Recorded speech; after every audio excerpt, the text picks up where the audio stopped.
Hello दोस्तों, मेरे YouTube channel पर आपका स्वागत है। तो चलिए कहानी शुरू करते हैं। कहानी अच्छी लगे तो प्लीज़ चैनल को लाइक और शेयर जरूर करें। अमृत वीर के कंधे को थपथपाते हुए बोला, मैं तुम्हारे दर्द को कम नहीं कर सकता, लेकिन एक दिन तुम दोनों साथ में रहोगे, तुम दोनों का एक बच्चा होगा। वीर अपने आंसुओं को साफ करते हुए अमृत की तरफ देख कर बोला, लेकिन ये किया किसने? मैं इस बारे में डॉक्टर से बात की। वो नीचे सीढ़ियों से गिरी और सीधा पेट के बल गिरने के कारण वो लोग बच्चे को नहीं बचा पाए और उसके पापा को हार्ट अटैक आया था। उन्हीं को देखने आए थे, अमृत ने जवाब दिया, जिसे सुनकर वीर अपना सिर हिलाते हुए, इसका जवाब तो सीसीटीवी फुटेज से ही मिलेगा। अमृत वीर की बात पर बोले, हम इस बारे में ज़रूर पता लगाएंगे, फिलहाल के लिए तुम्हें खुशहाली को संभालना चाहिए। वीर अमृत की बात पर अपना सिर हिलाकर उसकी तरफ देखते हुए बोला, मैं यहाँ पर खुशहाली के साथ हूँ, तुम्हें घर जाना चाहिए। वीर की बात पर अमृत अपना सिर हिलाते बोला, तुम खुशहाली का ख्याल रखना, मैं कल सुबह तुमसे मिलने आऊँगा। वीर अपना सिर हिला देता है तो अमृत उसके कंधे पर थपथपाते हुए सारंग विला के लिए निकल जाता है। समय धीरे धीरे बीत रहा था। अदिति सदमे में थे, उसे किसी चीज़ का होश नहीं था, बस वो जी रही थी, लेकिन उसके जीने का कोई मकसद नहीं। इसी तरह 2 हफ्ते बीत जाते। ये हफ्तों में महक और मृत्युंजय के बीच कुछ तो आ गया था, जिस बारे में दोनों अच्छे से समझ पा रहे थे। विप्लो को कोई सुध बुध नहीं था, वो हर वक्त अपने कमरे में बैठा रहता था, न किसी से बात करता, न किसी का ख्याल रखता। उसे खुद खुशहाली को डिस्चार्ज मिल चुका था और वो वीर के साथ उसके अपार्टमेंट में ही रह रहे थे। इसी बीच वीर ने बहुत बार खुशहाली से बात करने की कोशिश की, लेकिन खुशहाली पैनिक हो जा रही थी, जिस कारण वो फिलहाल शांत था। सारंग कंपनी में मृत्युंजय अपने केबिन में बैठा एक फाइल पढ़ रहा था। तभी उसके टैक्स पर एक फाइल ऋतिक लाकर पटकता है। मृत्युंजय सिर उठाकर ऋतिक की तरफ देखते हुए बोला, काफ़ी जल्दी नहीं आ गए तुम? ऋतिक मृत्युंजय की बात सुन सिगरेट निकाल होठों में दबाते हुए, दर्द से नफरत हो गई है मुझे, कंट्रोल नहीं कर पाता खुद को, इसलिए नहीं आ पाया। मृत्युंजय ऋतिक की बात सुनकर फाइल खोलते हुए बोला, क्या है इसमें? कुछ रिपोर्ट से कुछ सबूत है और कुछ लोगों के नाम हैं। ऋतिक ने सिगरेट के कस भरते हुए कहा, जिसे सुनकर मृत्युंजय उस फाइल को खोलकर उसमें नाम पढ़ने लगता है और ऋतिक की तरफ देखते हुए कहता है, क्या है ये, सच है?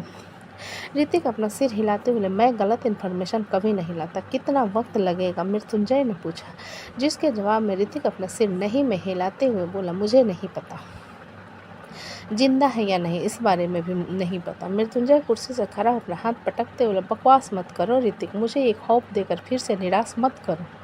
ऋतिक मृत्युंजय की बात सुनकर बोले, मैं आपको होप नहीं दे रहा, मुझे जो रिपोर्ट मिले हैं मैं बस वही आपको बता रहा। पोस्टमार्टम रिपोर्ट के अनुसार वो शोभित सारंग नहीं है। मृत्युंजय ऋतिक की बात पर गहरी सांस भरते हुए, और ये उस ट्रेलर का नाम क्या था? उस ट्रेलर का क्या हुआ? वो ट्रेलर पास के खाई में गिरी हुई मिली और उसका ड्राइवर नहीं मिला, मतलब हम उसे नहीं ढूंढ सकते, ऋतिक ने जवाब दिया, जिसे सुनकर मृत्युंजय अपना सिर हिलाते हुए, मतलब शोभित जिंदा है? मैं कंफर्म तरीके से नहीं कर सकता, जिंदा है तो बहुत अच्छी बात है, अगर नहीं है तो मैं भी इसमें कुछ नहीं कर सकता, क्योंकि दुनिया की नज़र में तो वो वैसे भी मर चुका है। ऋतिक ने सिगरेट के कस लेते हुए कहा, जिस पर मृत्युंजय ऋतिक को देखते हुए बोला, मेरे घर में पिछले 2 हफ्तों से एक हंसी भी नहीं गूंजी, सभी पत्थर के मूर्त बन चुके हैं। ऋतिक मृत्युंजय के बात पर बोला, जो इंसान हमारे बीच ना हो और अगर वो चला जाए तो दर्द नहीं होता, लेकिन बचपन से जिसे अपने साथ रखो और वो चला जाए तो ऐसा महसूस होता है जैसे ज़िंदगी ख़त्म हो गई हो। मैं इस दर्द से गुजर चुका है, इसलिए अब फर्क नहीं पड़ता। मृत्युंजय ऋतिक की बात पर गहरी सांस भरते हुए बोला, उस पूरे इलाके का इन्वेस्टिगेशन करो, मुझे शोभित चाहिए। मैंने अपने लोगों से कहकर इन्वेस्टिगेशन की प्रोग्रेस पूरा करने के लिए कहा है। ऋतिक ने जवाब दिया, जिसे सुनकर मृत्युंजय अपनी मुट्ठी मजबूती से बंद करते हुए, मुझे सिर्फ प्रक्रिया नहीं चाहिए, मुझे रिजल्ट चाहिए। ऋतिक अपना सिर हिला देता है तो मृत्युंजय बैग उठाकर कहता है, मैं घर जा रहा हूँ। इतना कहकर मृत्युंजय घर के लिए निकल जाता है। इधर सारंग विला में महक शाम के चाय को बनाकर लिविंग हॉल में लाती है, जहाँ सब लोग बैठे हुए थे। तभी बाहर गाड़ी रुकती है और धैर्य ध्रुवी गाड़ी से बाहर आते हैं। ध्रुवी अंदर जाकर महक की तरफ देखते हुए बोली, भाभी भाई कहाँ है? महक ध्रुवी के बात पर बोली, ऑफिस में होंगे। धैर्य कुछ फाइल्स पकड़े अंदर आते हुए बोला, ये फाइल। ये कहते हुए उसकी नज़र महक पर जाती है तो वो उससे हैरानी से देखने लगता है। महक एक नज़र धैर्य को देखने के बाद ध्रुवी की तरफ देखते हुए बोली, कुछ काम था क्या? ध्रुवी अपना सिर हिलाते बोले, जी हाँ, भाई ने अदिति की बॉक्सिंग ट्रेनिंग की जिम्मेदारी मुझे दी थी, लेकिन अदिति ध्यान नहीं दे रही है, बस उसी के बारे में बात करनी थी। जिसे सुनकर महक अपना सिर हिलाते हुए बोली, ठीक है, आते होंगे वो, आप बैठो। ध्रुवी इधर उधर देखते हुए बोली, विक्की और वापी कहाँ है? महक ऊपर की तरफ इशारा करते हुए बोली, बिप्लो के कमरे में। ध्रुवी अपना सिर हिला उसे तरफ जाते हुए बोली, मैं उनसे मिलकर आती हूँ। महक ध्रुवी की बात पर अपना सिर हिला देती है और धैर्य की तरफ देख कर कहती है, आप बैठिए। धैर्य महक की बात पर होश में आता है और अपना सिर हिलाते हुए कहता है, जी मैं बैठ रहा हूँ। महक चाय धैर्य की तरफ बढ़ाते हुए बोली, चाय। धैर्य महक के हाथ से चाय की प्याली लेते हुए बोला, थैंक यू। ये कहते हुए धैर्य की आंखों के सामने कुछ धुंधले अक्ष आने लगते हैं, जहाँ धैर्य महक को पानी का बोतल दे रहा था और महक का पूरा चेहरा लाल हो गया था। धैर्य लगातार महक को देखे जा रहा था। मृत्युंजय अंदर आते हुए धैर्य से बोला, चाय की कप गिर रही है। मृत्युंजय की आवाज़ सुन धैर्य उसकी तरफ देखता और उसके हाथ से चाय के कप उसके ही कपड़ों में गिर जाते हैं। मृत्युंजय धैर्य को घूरने के बाद महक की तरफ देखते हुए बोला, सर्वेंट से कहकर ये सब साफ करवा दो। महक मृत्युंजय की बात पर अपना सिर हिलाते हुए धैर्य की तरफ देखकर बोली, मैं आपके लिए दूसरी चाय लेकर आती हूँ, तब तक जाकर आप कपड़े साफ कर लीजिए। धैर्य महक के बाद पर अपना सिर हिलाते हुए बोला, जी। इतना कहकर धैर्य खड़ा हो जाता है तो मृत्युंजय उसकी तरफ देख कमरे की तरफ जाते हुए कहता है, मेरे साथ चलो। धैर्य अपना सिर हिला देता है और मृत्युंजय के पीछे उसके कमरे की तरफ चला जाता है। विप्लव का कमरा। ध्रुवी विप्लव के कमरे में आती है तो देखती है विकल्प सोफे पर बैठा विप्लव को देख रहा था और विप्लव चुपचाप बैठा गेम खेल रहा था। ध्रुवी एक गहरी सांस भरकर अंदर आ विप्लव के बगल में बैठते बोले, बापी क्या तुम्हें ये गेम पसंद है? विप्लव ध्रुवी की बात सुन अपना सिर हिलाते हुए बोला, हाँ बॉयनेटा और मैं अपनी पूरी टीम के साथ इस खेलना पसंद करता हूँ। ध्रुवी विप्लव की बात पर सुनकर बोली, तुम्हारी टीम? हाँ मेरी टीम। हम 5 लोग हैं। हम सब हिडन तौर पर गेम खेलते हैं। हमारे यूट्यूब पर 50 मिलियन सब्सक्राइबर्स हैं।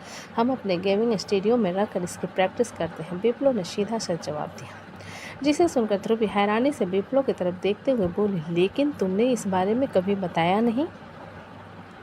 विप्लव ध्रुवी की बात पर बोला, क्या ये बहुत बड़ी बात है? हम सब हिडन प्लेयर्स हैं। गेमिंग की दुनिया में हमारा बहुत क्रेज़ है। लोग हमें देखना चाहते हैं, जानना चाहते हैं, लेकिन उन्हें मौका नहीं मिलेगा और ना हम देंगे। विकल्प विप्लव की बात पर बोला, तू मजाक कर रहा है ना? विप्लव अपना सिर नहीं में हिलाकर बोला, मैं मजाक नहीं करता। आज मेरा गेम है, मुझे फोकस करने दो। मुझे रात को जाना है। ध्रुवी विप्लव के चेहरे को पकड़कर अपनी तरफ करते हुए बोली, वापी तू होश में है ना? विप्लव ध्रुवी के हाथ को हटाकर वार्डरोब खोल उसमें से एक ब्लैक बैग निकाल कर बिस्तर पर ला कर रखता है। विकल्प और ध्रुवी दोनों उसके तरफ देखने लगते हैं। विप्लव उस बैग को खोलकर उसमें से एक रेड मास्क निकाल कर अपनी आंखों में लगा लेता है और विकल्प की तरफ देखते हुए कहता है, वीएस उर्फ विप्लव सारंग, जो गेमिंग की दुनिया में खुद में एक ब्रांड है। ये देखकर ध्रुवी विप्लव के चेहरे से मास्क निकाल बैग पर रखते हुए बोली, किसी को मत बताना, हम नहीं जानते किसी वीएस को। विकल्प ध्रुवी का साथ देते हुए वीएस विप्लव से बोला, ध्रुवी बिल्कुल सही कह रही है, इस बारे में किसी को मत बताना, तुम अपनी टीम के साथ हैप्पी रहो। विप्लव विकल्प की बात पर बोला, हम सभी एक गेम डिजाइनिंग डेवलपमेंट कंपनी शुरू करने वाले हैं, हमें बस एक अच्छे इन्वेस्टर की ज़रूरत है। विकल्प विप्लव के बाद पर उसे देखते हुए, भाई बहुत अच्छा कर रहा है तो, लेकिन प्लीज़ इस बारे में किसी को मत बता जब तक तुझे एक अच्छा सोर्स ना मिल जाए। विप्लव विकल्प की बात सुनकर बोला, ब्रोस मैंने इस बारे में बात की थी। उन्होंने अंधेरे में मेरे लिए एक बड़ा सा खाली स्टूडियो देखा था, जिसे पैसे की तंगी से उसका मालिक बेच रहा था। उन्होंने उसे मेरे लिए खरीदा, लेकिन उसका रिनोवेशन होना बाकी है। ध्रुवी विप्लव की बात सुनकर बोली, डोंट वरी, हम है ना तुम्हारी मदद करेंगे। जिसे सुनकर विप्लव उन दोनों की तरफ देखते हुए बोले, क्या भाव्या के बारे में कुछ पता चला? विकल्प विप्लव के पास सुनकर बोला, मैंने डेविड से इस बारे में पता लगाने को कहा था तो पता चला कि उसकी फैमिली वाले उसकी शादी करवाने वाले थे, लेकिन भाव्या अचानक गायब हो गई और उसके बारे में किसी को नहीं पता। विप्लव विकल्प की बात पर अपना सिर हिलाते हुए बोला, मैं ढूंढ निकालूंगा उसे। ध्रुवी विप्लव की बात पर उसे देखते हुए बोली, वापी क्या तुम्हें कॉलेज में किसी का कॉल आया था जिस दिन शोभित भाई के बारे में पता चला उस दिन? जिसे सुनकर विप्लव कुछ पर सोचने के बाद जल्दी से अपना फ़ोन निकाल उसमें उंगलियां चलाने लगता और एक नंबर निकाल कर ध्रुवी के सामने रखते हुए कहता है, ये वो नंबर है, बट मैंने ध्यान नहीं दिया था और मुझे याद है उसने मुझे कुछ अजीब सी बातें कही थी। मैं अभी पता लगाता हूँ। मैंने अपने फ़ोन का रिकॉर्डर ऑन करके रखा है। इतना कहकर विप्लव रिकॉर्डिंग चला देता है तो दूसरी तरफ से आवाज़ आती है, बहुत शौक है ना दूसरे को चलने लायक ना छोड़ने का। मैंने सारंग परिवार का एक कंधा ही छीन लिया। जिसके बाद वो रिकॉर्डिंग खत्म हो चुकी थी। ध्रुवी उस रिकॉर्डिंग को सुनकर विप्लव की तरफ देखते हुए बोली, फैमिली में किसी को कॉल नहीं आया, सिर्फ तुम्हें आया। क्या तुम्हारा किसी के साथ झगड़ा हुआ था?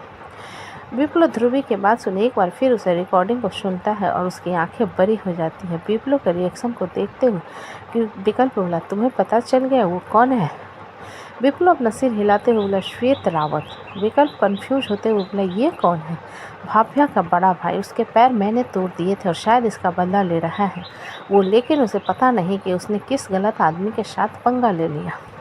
विप्लव ने अपनी मुट्ठी कसते हुए कहा, जिसे सुनकर विकल्प से देखते हुए बोला, किस बात को लेकर झगड़ा हुआ?